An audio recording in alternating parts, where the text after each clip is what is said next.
Welcome back, everyone. Today we will be reading Chapter 4, so let's get into it. Chapter 4. Jonas rode at a leisurely pace, glancing at the bike ports beside the buildings to see if he could spot Asher's. He didn't often do his volunteer hours with his friend because Asher frequently fooled around and made serious work a little difficult. But now, with 12 coming so soon and the volunteer hours ending, it didn't seem to matter. The freedom to choose where to spend those hours had always seemed a wonderful luxury to Jonas. Other hours of the day were so carefully regulated. He remembered when he had become an 8, as Lily would do shortly, and had been faced with that freedom of choice. The 8s always set out on their first volunteer hour a little nervously, giggling and staying in groups of friends. They almost invariably did their hours on recreation duty first, helping with the younger ones in a place where they still felt comfortable. But with guidance, as they developed self-confidence and maturity, they moved on to other jobs, gravitating toward those that would suit their own interests and skills. A male 11 named Benjamin had done his entire nearly 4 years in the rehabilitation center, working with citizens who had been injured. It was rumored that he was as skilled now as the rehabilitation directors themselves, and that he had even developed some machines and methods to hasten rehabilitation. There was no doubt that Benjamin would receive his assignment to that field and would probably be permitted to bypass most of his training. Jonas was impressed by the things Benjamin had achieved. He knew him, of course, since they had always been group mates, but they had never talked about the boy's accomplishments because such a conversation would have been awkward for Benjamin. There was never any comfortable way to mention or discuss one's successes without breaking the rule against bragging, even if one didn't mean to. It was a minor rule, rather like rudeness, punishable only by gentle chastisement. But still, better to steer clear of an occasion governed by a rule which would be so easy to break. The area of dwellings behind him, Jonas rode past the community structures, hoping to spot Asher's bicycle parked beside one of the small factories or office buildings. He passed the child care center where Lily stayed after school, and the play areas surrounding it. He rode through the central plaza and the large auditorium where public meetings were held. Jonas slowed and looked at the name tags on the bicycles lined up outside the nurturing center. Then he checked those outside food distribution. It was always fun to help with the deliveries, and he hoped he would find his friend there so that they could go together on the daily rounds, carrying the cartons of supplies into the dwellings of the community. But he finally found Asher's bicycle, leaning as usual, instead of upright in its port, as it should have been, at the house of the old. There was only one other child's bicycle there, that of a female 11 named Fiona. Jonas liked Fiona. She was a good student, quiet and polite, but she had a sense of fun as well, and it didn't surprise him that she was working with Asher today. He parked his bicycle neatly in the port beside theirs and entered the building. "Hello, Jonas," the attendant at the front desk said. She handed him the sign-up sheet and stamped her own official seal beside his signature. All of his volunteer hours would be carefully tabulated at the Hall of Open Records. Once, long ago, it was whispered among the children, and 11 had arrived at the ceremony of 12 only to hear a public announcement that he had not completed the required number of volunteer hours, and would not, therefore, be given his assignment. He had been permitted an additional month in which to complete the hours, and then given his assignment privately, with no applause, no celebration. A disgrace that had clouded his entire future. "It's good to have some volunteers here today," the attendant told him. "We celebrated a release this morning, and that always throws the schedule off a little, so things get backed up." She looked at a printed sheet. "Let's see. Asher and Fiona are helping in the bathing room. Why don't you join them there? You know where it is, don't you?" Jonas nodded, thanked her, and walked down the long hallway. He glanced into the rooms on either side. The old were sitting quietly, some visiting and talking with one another, others doing handwork and simple crafts. A few were asleep.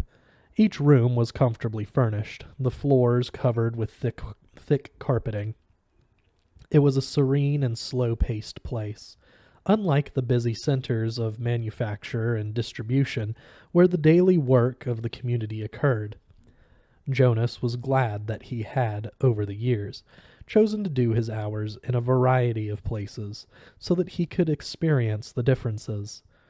He realized, though, that not focusing on one area meant he was left with not the slightest idea, not even a guess, of what his assignment would be. He laughed softly, thinking about the ceremony again, Jonas. He teased himself. But he suspected that with the date so near, probably all of his friends were too. He passed a caretaker, walking slowly with one of the old in the hall. "Hello, Jonas," the young, uninformed man said, smiling pleasantly. The woman beside him, whose arm he held, was hunched over as she shuffled along in her soft slippers. She looked toward Jonas and smiled, but her dark eyes were clouded and blank. He realized she was blind. He entered the bathing room with its warm, moist air and scent of cleansing lotions. He removed his tunic, hung it carefully on a wall hook, and put on the volunteer's schmuck that was folded on a shelf. "Hi, Jonas," Asher called from the corner where he was kneeling beside a tub. Jonas saw Fiona nearby, at a different tub. She looked up and smiled at him, but she was busy, gently washing a man who lay in the warm water. Jonas greeted them and the caretaking attendants at work nearby. Then he went to the row of padded lounging chairs where others of the old were waiting. He had worked here before. He knew what to do. "Your turn, Larissa," he said, reading the name tag on the woman's robe. "I'll just start the water and then help you up." He pressed the button on a nearby empty tub and watched as the warm water flowed in through the many small openings on the sides. The tub would be filled in a minute, and the water flow would stop automatically. He helped the woman from the chair, led her to the tub, removed her robe, and steadied her with his hand on her arm as she stepped in and lowered herself. She leaned back and sighed with pleasure, her head on a soft-cushioned headrest. "Comfortable?" he asked, and she nodded, her eyes closed. Jonas squeezed cleansing lotion onto the clean sponge at the edge of the tub and began to wash her frail body. Last night he had watched as his father bathed the new child. This was much the same. The fragile skin, the soothing water, the gentle motion of his hand, slippery with soap. The relaxed, peaceful smile on the woman's face reminded him of Gabriel being bathed. And the nakedness, too. It was against the rules for children or adults to look at another's nakedness, but the rule did not apply to new children or the old. Jonas was glad. It was a nuisance to keep oneself covered while changing for games. And the required apology, if one had by mistake glimpsed another's body, was always awkward. He couldn't see why it was necessary. He liked the feeling of safety here, in this warm and quiet room. He liked the expression of trust on the woman's face as she lay in the water, unprotected, exposed, and free. From the corner of his eye, he could see his friend Fiona help the old man from the tub and tenderly pat his thin, naked body dry with an absorbent cloth. She helped him into his robe. Jonas thought Larissa had drifted into sleep as the old often did, and he was careful to keep his motions steady and gentle so he wouldn't wake her. He was surprised when she spoke, her eyes still closed. "This morning we celebrated the release of Roberto," she told him. "It was wonderful." "I knew Roberto," Jonas said. "I helped with his feeding the last time I was here, just a few weeks ago. He was a very interesting man." Larissa opened her eyes happily. "They told his whole life before they released him," she said. "They always do. But, to be honest," she whispered with a mischievous look, "some of the tellings are a little boring. I've even seen some of the old fall asleep during tellings, which, when they released Edna recently. Did you know Edna?" Jonas shook his head. He couldn't recall anyone named Edna. "Well, they tried to make her life sound meaningful, and of course," she added primly, "all lives are meaningful. I don't mean that they aren't, but Edna? My goodness, she was a birth mother, and then she worked in food production for years until she came here. She never even had a family unit." Larissa lifted her head and looked around to make sure no one else was listening. Then she confided, "I don't think Edna was very smart." Jonas laughed. He rinsed her left arm, laid it back into the water, and began to wash her feet. She murmured with pleasure as he massaged her feet with the sponge. "But Roberto's life was wonderful," Larissa went on after a moment.